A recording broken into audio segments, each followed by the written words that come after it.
As I said, we're doing something a little different this evening. We got a call from a gentleman who'd been to a couple of our shows and things, and he was involved, hoping to get uninvolved with getting his master's in fine arts. Master's in arts of teaching. Oh. Well, he happens to already be an art teacher in a middle school in South Seattle. But he thinks that learning more may improve his abilities.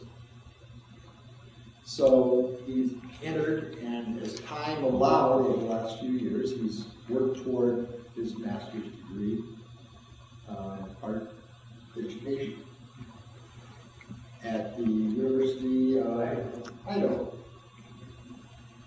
Part of the requirement of getting the degree is a public presentation of a body of work and being able to think through, develop, create, and present a somewhat coherent body of work. So we were talking, and he says, I have to find a gallery or something. I said, and he had seen the Third Wednesday. He said, would it be possible? And we said, okay. Because it's different. It presents a group of work that should have some consistency, at least in his mind. So, A, we're all going to help this gentleman get his master's in art education. 2, we can drive him to the wall by asking interesting questions. He is the show for tonight, so he can't run away. What else can I say? Can I embarrass you? Tobin Springs.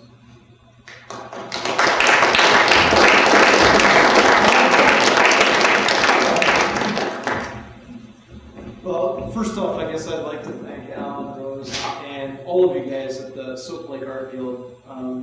My connections with you, I've actually frequented a couple of your shows in the past. My wife, Tobin Springs, has submitted some work. My brother-in-law has submitted some work to some of your various shows over the past years.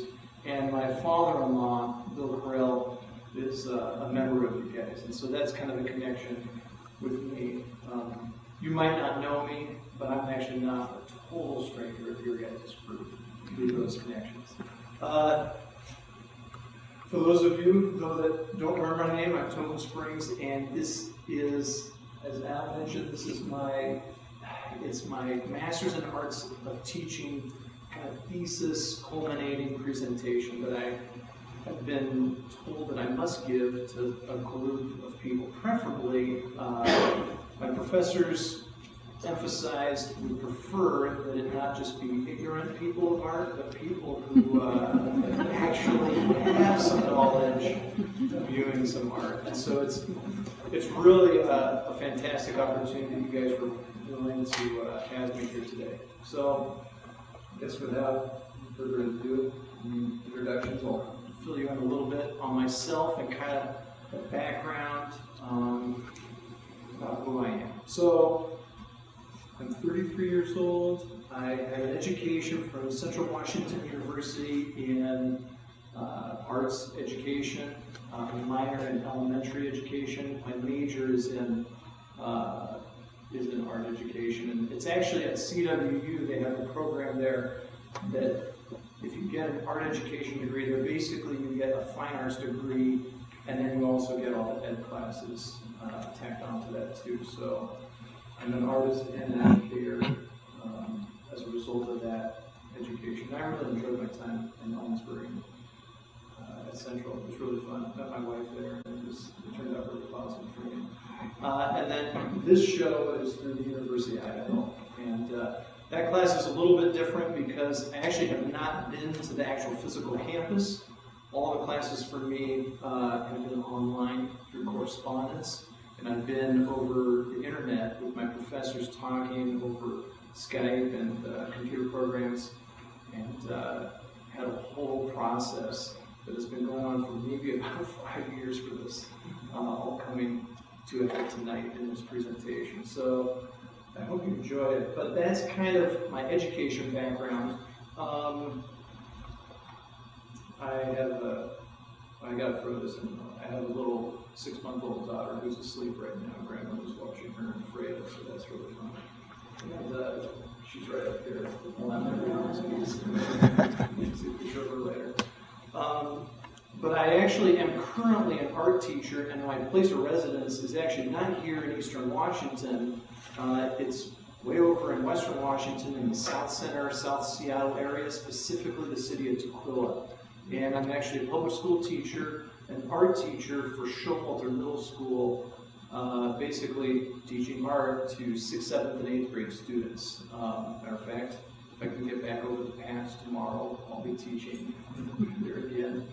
And it's a really diverse community, if you're familiar with the area, and I'll kind of get, yeah, this is where I'm supposed to say it. It's to give you a little bit of an idea, the students that I'm teaching, and the reason why I feel it's important to share this with you is there is an element that comes out in my artwork that might not be really obvious, but it's maybe more of a motivator I see that really impacts my students. And the students, first of all, there's a tremendous just variety of different people groups in that area. To give you an idea, at Showalter Middle School, I have 38 different languages spoken by the student population. We have, with every major world conflict, there are new students that out of the various humanitarian groups all over the world that are trying to, basically, they're working to help families get out of these chaotic war situations a lot of times. And families, the lucky families, the few families that maybe get admittance into the United States immigration-wise, if they come to this region of the United States, they plug in and they fly into SeaTac International Airport, our neighboring city of Tukwila, and they get plugged into our school district. And so that's kind of the area. We have pretty extreme poverty, about 70, 80, actually 80% this year. Last year it was about 73%.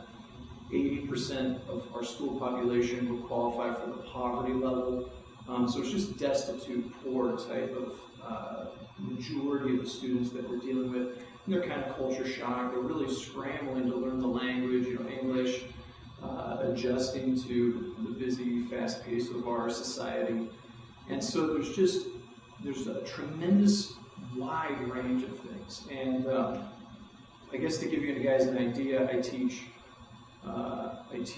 in a given class, I teach students from Somalia, East Africa, Eritrea, Ethiopia. I teach students from Burma, from Vietnam, from Iraq, it's all over. And so from India, there's just a tremendous variety. And it's really interesting because my students, the ones that have been there for some time, it's not actually very strange to them. Yeah, they have to kind of maybe adjust a little bit to each other's culture, but it's a very interesting kind of eye-opening experience for myself being their teacher.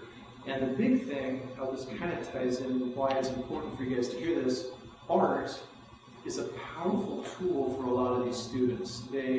Some of them are very new to the country. They're ELL, English language learning students. And art becomes this international language that I can kind of play a charade game, kind of talk with them with my hands, draw an example for them, a quick sketch.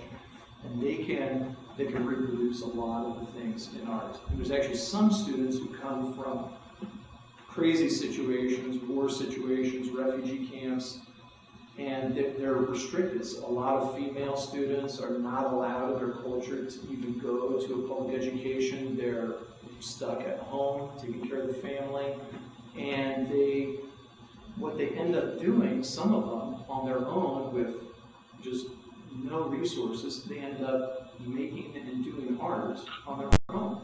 And it's fascinating to me when I have refugee students or students from these chaotic situations in my classroom, and they're amazing artists because even in this chaotic situation, they've been able to actually practice and sketch and draw things, and art becomes a way of that they can outlet and express themselves. And it's really, really powerful.